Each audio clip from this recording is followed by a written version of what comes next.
पारस ठकराल जो है वो फिर शादी करने जा रहे हैं, उसका रोका हो चुका है। और पारस ठकराल की ये पहली शादी नहीं है, उसकी दूसरी शादी है और एक लड़का भी है उसकी पहली शादी से।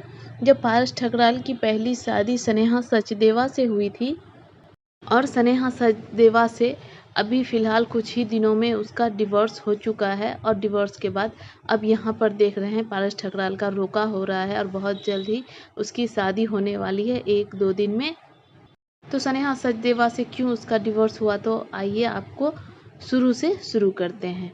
तो बात यह है कि स्नेहा सचदेवा के साथ पारस ठकराल की लव मैरिज हुई थी और उसकी शादी से पहले ही स्नेहा सचदेवा जो है वो प्रेग्नेंट हो चुकी थी और प्रेग्नेंट होने की वजह से जल्द पारस को स्नेहा से शादी करना पड़ा। लेकिन उससे भी पहले की ये कहानी है कि पारस जब स्नेहा के साथ प्रैंक वीडियो शूट कर रहा था तो उस टाइम वो एक हिनांशी लड़की से प्यार करते थे।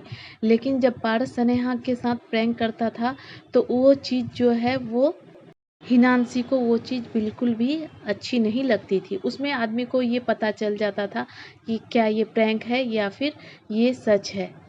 पारस प्रैंक में ही वो स्नेहा से अपने दिल की सारी बातें बोल देता था और ये रहा पारस ठकराल और स्नेहा सचदेवा का बेटा, जो कि वो पारस के साथ ही रहता है।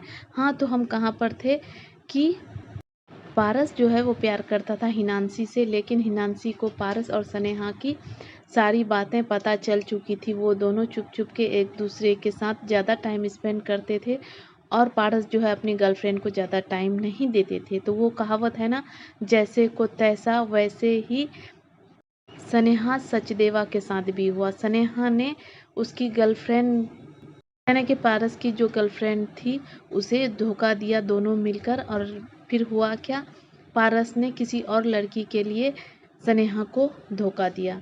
ये बात स्नेहा को पता चल चुकी थी, इस वजह से स्नेहा ने पारस का घर छोड़कर वो अपने घर आ गई। फिर पारस उसके घर गया, वहाँ पर जाके धमकी भी दी, बाकी और बहुत कुछ हुआ उनके घर पर।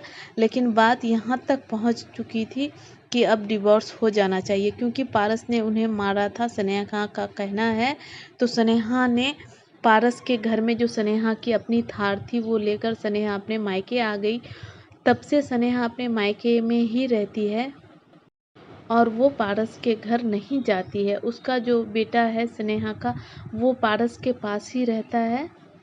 स्नेहा का ये कहना है कि जब पारस ने उसे चीट किया, उसे धोखा दिया, तो जब ये बात पारस को बताई तो पारस ने उसे मारा पीटा था। इस वजह से स्नेहा उसे छोड़कर वो खुद अब ब्लॉगिंग करती है और ब्लॉगिंग से वो अभी अच्छे खासे पैसे अर्न कर लेती है। इतने पैसे अर्न कर लेती है कि वो अपनी ज़िंदगी बहुत ही ऐशो आराम के साथ गुजारे, और स्नेहा वैसा ही करती है।